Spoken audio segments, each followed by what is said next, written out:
seek out new life and new civilizations, to boldly go where no man has gone before. Bienvenue dans mon placard, c'est Dupont et Dupont, dans l'émission qui parle des fanfictions.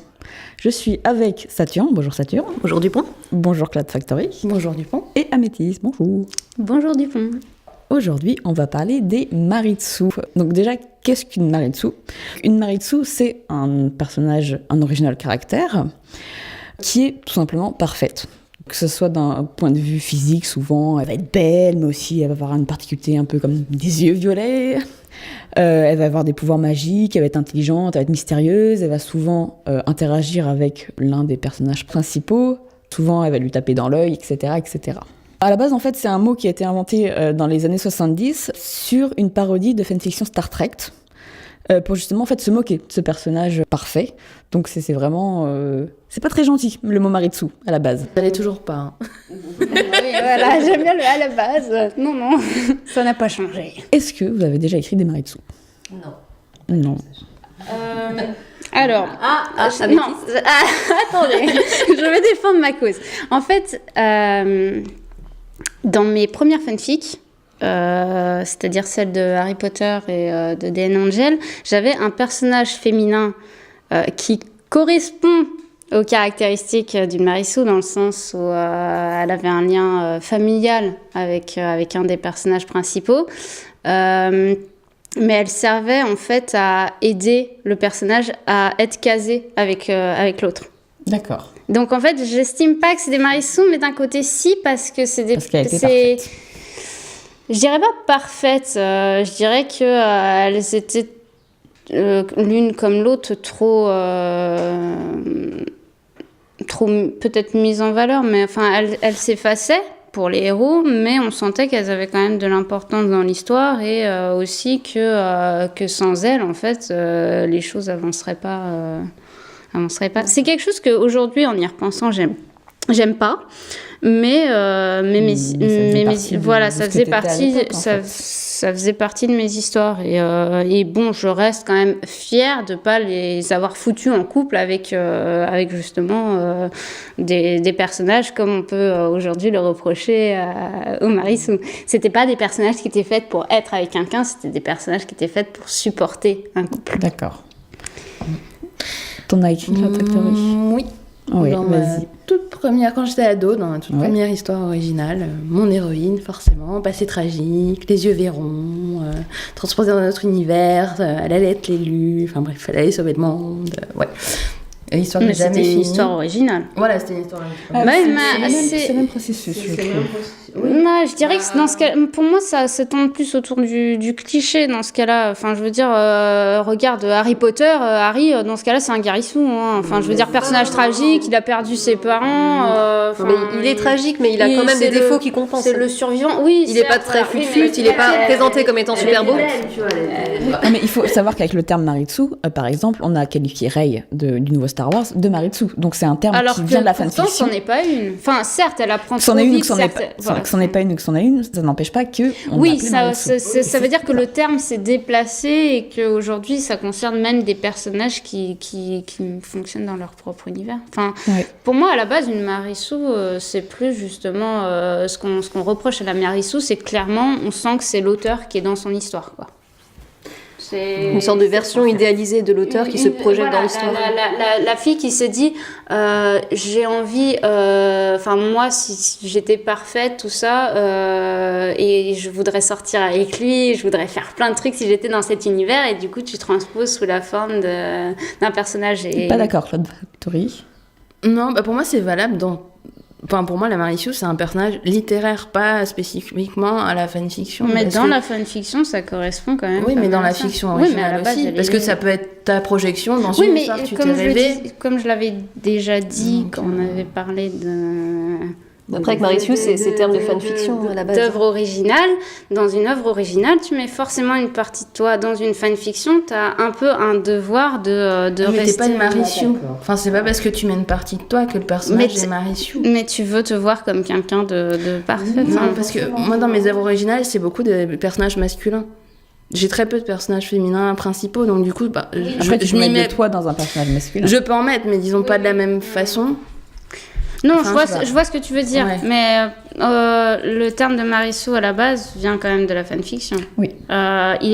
Aujourd'hui, on s'en sert pour critiquer des personnages. Je pense qu'on peut critiquer l'héroïne de Twilight, comme ça, parce que au départ, elle a rien pour elle, mais bizarrement, il y a un vampire qui.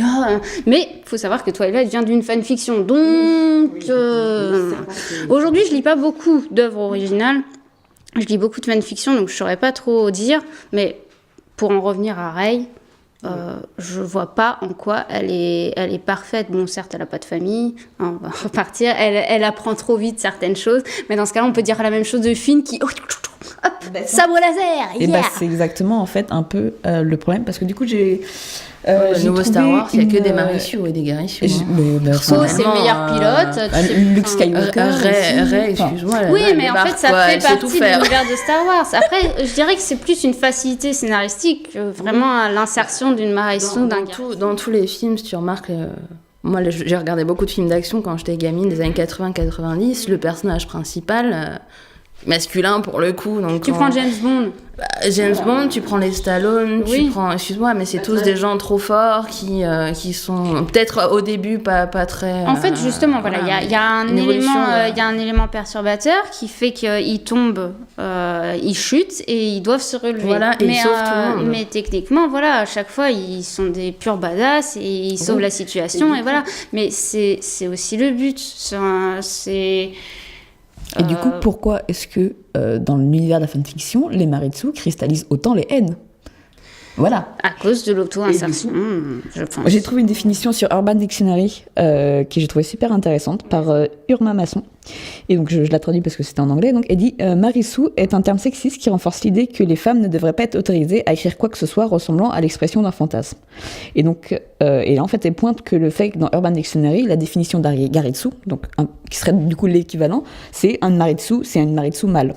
Il y a un problème avec la Maritsou, c'est que du coup c'est une espèce de c'est un épouvantail en fait, c'est-à-dire le démon de la Maritsou, il faut faire attention à la Maritsou, il faut absolument, en fait, ça peut mettre des freins, tout simplement, pour par exemple les jeunes filles, en général, soyons honnêtes, ce sont des adolescentes qui écrivent des Maritsou, en fait, moi-même j'avais écrit une Maritsou il y a longtemps, Club Factory, moi, pareil, voilà, on était jeunes. À l'époque du lycée, tout ça. Et de brider cette créativité, parce qu'au final, qui peut dire que quand on était au lycée, on a quand même écrit une histoire, même si ce personnage n'était pas bien caractérisé, parce qu'on était jeunes, on comprenait pas tout forcément. C'est ça, on a moins de vécu. C'est ça, en fait, le problème de Maritsou, c'est que de manière générale, c'est un personnage qui n'est pas bien écrit, qui ne va avoir que des qualités, qui ne va pas souffrir ou qui va souffrir, ça va être au contraire. Je dirais qu'il y a quand même... Marissou n'est pas parfaite, elle a aussi des problèmes. Mais des problèmes minimes et qu'elle arrange en un claquement de doigts. Et qui la rendent sympathique souvent, parce qu'elle a eu un passé tragique. Elle met en valeur, en fait. Ouais. Genre, elle a perdu ses parents. Voilà, voilà. Voilà, et du coup, c'est pour ça que dans cette espèce de... Bon, pendant très longtemps, j'ai eu beaucoup de... Enfin voilà, j'aime pas lire des Maritsou, c'est sûr, mais j'ai eu vraiment cette critique envers les Maritsou.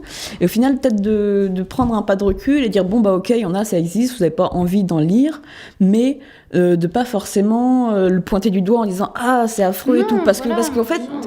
Voilà, c'est qu'il va y avoir un problème du fait que ça va... Même après, on va évoluer et on va tout simplement ne pas oser d'écrire des personnages féminins parce qu'on va avoir peur d'écrire les Maritsou. T'as peur, alors qu'on a besoin. Après, moi personnellement, le phénomène de haine, je l'ai pas eu quand j'ai écrit mes fanfics. Mes personnages, que ce soit dans l'une ou l'autre, ont été bien reçus. Et je pense que justement, c'est parce qu'elles n'avaient pas toutes les caractéristiques d'une Marissou et qu'elles surtout ne grappillaient pas. Enfin, elles n'avaient pas d'aventure amoureuse. Je pense que c'est ce que reprochent un peu les lecteurs. Ils se disent ouais, bah ça y est, elle va se taper machin et tout. Et si tu veux, ce côté où tu sens qu'en fait c'est l'auteur, enfin d'une certaine façon, c'est son personnage préféré qu'elle se chope quoi. Parce que, moi, je viens juste de penser à un post Tumblr que j'avais vu qui disait que George Lucas s'était totalement mis dans Luke Skywalker, en fait. Je sais pas si vous l'avez vu. Il voulait se taper sa sœur. Non, et que l'acteur de Luke Skywalker disait que il y avait une scène et il se demandait comment est-ce qu'il devait la jouer, et il l'a joué en s'imaginant comment George Lucas, ce que ferait George Lucas dans cette situation, et en gros, c'était exactement ce qu'il voulait, en fait. Okay. Donc, mais ça pose pas de problème. C'est ça où c'est un peu ambigu, en fait, qu'il faut avoir cette espèce d'indulgence. Parce qu'en fait c'est un univers original, un personnage original, alors que c'est vrai que la Mary Sue, dans la fanfic, du coup elle va avoir un rapport avec des personnages auxquels on s'est attaché, et des personnages pour lesquels on lit et on écrit ces fanfics, et du coup je pense que si c'est pas toi qui l'écris, et donc tu te mets pas dans la Mary Sue avec le personnage que t'aimes, du coup en tant que lectrice tu vas pas te retrouver, parce que tu te dis non, moi ce personnage-là, je le voyais plus avec machin, ou avec bidule. Voilà, moi j'ai un peu le même problème. Et... J'ai 2 problèmes en fait avec les Mary Sue et les Gary Sue d'ailleurs, parce qu'avec les fans de yaoi, finalement les Mary Sue sont plutôt des Gary Sue. C'est le manque de nuances, donc tout est trop parfait. Et pour moi, déjà, c'est de la mauvaise écriture. C'est qu'il faut qu'un personnage soit nuancé. Il peut pas être tout à la fois parfait. Je veux dire, il peut être, s'il veut, super puissant, mais il faut pas qu'il soit en plus super beau et super machin. Faut un peu de nuance. Et même s'il est super puissant et super beau, il peut avoir justement un problème. Il peut y avoir une limite à son pouvoir. Genre, il est très puissant, mais s'il l'utilise trop, et il se fait du mal, et je sais pas, il rentre dans une torpeur pendant 3 semaines. Voilà, finalement, faut un peu utiliser le principe des RPG. Le principe des RPG, quand on crée un personnage sur RPG et qu'on lui donne des points, on ne peut pas lui mettre le maximum partout. Et moi, je considère que c'est un peu pareil quand on crée un personnage. Si on veut lui mettre beauté maximum, il va être soit un peu stupide, ou soit pas très adroit, ou voilà. Il faut mettre ses défauts autant en valeur que ses qualités. Il va pas être fichu tiré à l'arc, bref, il peut pas être tout à la fois. Ou au contraire, il va être super fort, mais dans ce cas, il sera pas très beau, voilà. Ou alors, il va être moyen. Voilà, partout. Donc il faut quand même qu'il y ait soit qu'il soit moyen partout, soit qu'il y ait quelque chose qui soit très bon, mais le reste soit pas forcément génial. Et deuxième chose que je reproche, c'est qu'ils ont tendance à prendre effectivement toute la place, soit en se mettant en couple avec un personnage principal, soit en mettant toute l'histoire à propos de lui, quoi. Voilà, Oui, souvent, Et même quand c'est pas de son point de vue, s'il est trop mis en valeur, tu sens quand même qu'il a trop de poids en fait dans l'histoire, et ça te et que finalement les personnages qu'on aime et on est là pour les voir, ils servent de faire valoir à ce personnage qu'on ne connaît pas et qu'on n'aime pas forcément. C'est ça, voilà, c'est tout à fait ça. Moi après, j'ai jamais écrit de Mary Sue ou de Gary Sue quand j'étais ado, parce que j'écrivais quelques petites choses originales et des RPG notamment. Mais j'ai toujours une passion pour le glauque, donc faut dire que j'ai jamais écrit. J'ai jamais écrit de choses, donc de romance ou de self-insert ou quoi que ce soit, mais j'écrivais plutôt des choses assez gore, donc avec des morts partout, etc. Donc j'ai jamais vraiment eu ce problème d'écrire des Gary Sue ou Mary Sue. Même en mettant de la romance, je suis plus sur le drame et la tragédie. Voilà. Alors, j'avais commencé à écrire une histoire lesbienne, mais dès le début, je disais qu'elles allaient toutes mourir en se suicidant à la fin. Donc. Alors moi, j'aime bien quand même les happy end, personnellement. Mais j'estime qu'il y a un bon lot de souffrance qui doit venir entre, et du coup, en général, les épreuves sont assez difficiles à surmonter. Donc moi j'aime écrire des personnages qui sont bourrés de défauts, et souvent les défauts ressortent justement et deviennent et c'est ça qui les rend attachants. Puis c'est plus intéressant aussi. Oui. Si ton personnage tu sais que tu vas tout régler, et que le soleil se reflète sur sa peau. Techniquement, ça donne des univers où il se passe rien au final, que tout va bien et que tout finira par aller bien, et tu sais pas pourquoi tu lis cette histoire, parce qu'au final, est-ce que c'est si intéressant que ça, non? Et ça me fait marrer parce que là je pensais à un des premiers RPG où j'ai joué, donc j'ai fait un personnage qui était un Gary Sue, qui était super beau, avec des beaux cheveux argentés, je sais plus quelle couleur exactement, mais qui avait qui était ultra beau, mais qui était narcissique et complètement stupide. Et du coup, il passait son temps à dire qu'il était beau, à se comparer au soleil, il était insupportable. Mais du coup, c'était ça qui était drôle. C'est pas mal du tout. Moi, pour un RPG, j'avais un personnage comme ça qui était basé sur un personnage de manga, donc qui lui ressemblait, qui était plutôt beau, cheveux noirs, yeux violets. Et je l'avais fait schizophrène, et du coup il avait 2 personnalités qui étaient juste mais insupportables. Et celle-là, mais dès que tu les voyais, des expériences communes. Non, mais j'aimais bien ce côté-là, parce qu'à la base j'aurais voulu écrire plusieurs personnages, et j'en ai écrit plusieurs en un seul. Et lui, il est assez innocent, mais au final ça s'est compensé par un côté très sadique et un côté juste très gamin. Ouais. En fait, voilà. Pour finir, moi j'aimerais quand même dire par rapport à Marissou que il faut pas en avoir peur. Enfin, je pense que c'est aussi une période dans la vie par laquelle on passe, en fait, de vouloir écrire des Marissou, et qu'il faut pas le laisser... Pas obligatoire, mais... Non, pas forcément, mais c'est... Non, je tiens à préciser. Non, précise, voilà. ok. Même Moi, si non. vous avez 30, 40 ans à écrire des Marissou, ce que je veux dire, c'est que... il faut pas que la peur d'écrire une Marissou empêche, en fait, et la peur et l'espèce de jugement qu'il y a derrière, en fait, de te bloquer d'écrire, en fait, un personnage qui te semble intéressant. Peut-être que dans 4-5 ans, tu te rendras compte que finalement, il n'était pas si intéressant que ça, mais il faut quand même... il faut y aller, il faut pas bloquer la créativité par rapport à cette espèce Le problème, c'est le jugement, c'est ça. Moi, j'ai envie de dire, t'aimes pas, tu lis pas. Parce que ce que j'aime pas personnellement, voilà, je vais pas aller jeter un œil. Et même si je vais jeter un œil et que ça me déçoit, je vais pas mettre un commentaire négatif qui va bousiller la créativité de la personne. Pas que négatif, mais souvent insultant. Oui, voilà, c'est ça. Méchant.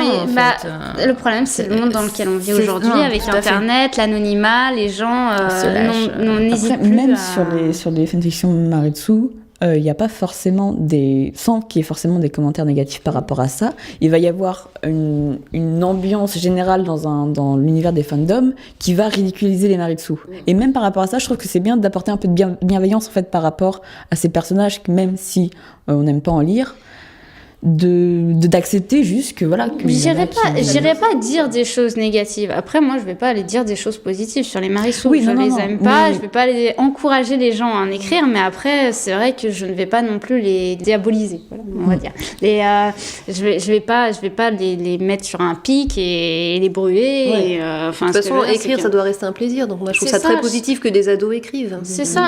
Après, je dirais pas lire ce qu'ils écrivent forcément, mais c'est très bien qu'ils écrivent.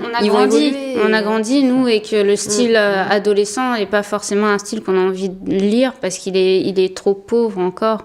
Mais après, des adolescents qui écrivent pour des adolescents, voilà, je vois pas le problème. Et puis, si tout le monde y trouve ça... En général, tu vois les commentaires, il y a plein qui adorent ça. Voilà, c'est ça. Et puis, t'expérimentes des choses. Justement, faut bien commencer quelque part. Et tu pourras jamais faire une chose parfaite dès le début. Et ça, que ce soit dans la fanfiction ou dans toute autre œuvre créatrice...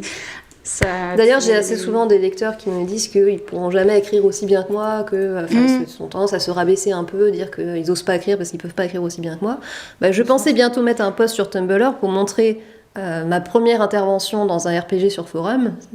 C'est absolument pas ce que j'écris maintenant. Ça serait vachement cool que tu fasses ça. Je comptais le faire justement. Ouais. Ça fait un moment que je me dis parce que je les avais enregistrés avant que le forum soit fermé. J'ai enregistré mes posts et je les ai revus il y a pas longtemps. J'ai fait mon Dieu, j'écrivais comme ça.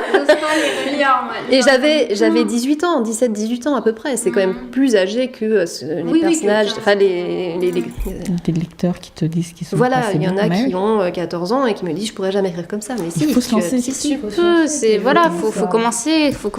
C'est comme pour le dessin, hein. Les gens sont toujours tu dessines trop bien, j'y arriverai jamais. Enfin bon, bref, là on est encore en train de dériver un peu, mais voilà, faut commencer quelque part. Et les Marissou sont un départ comme un autre. Voilà.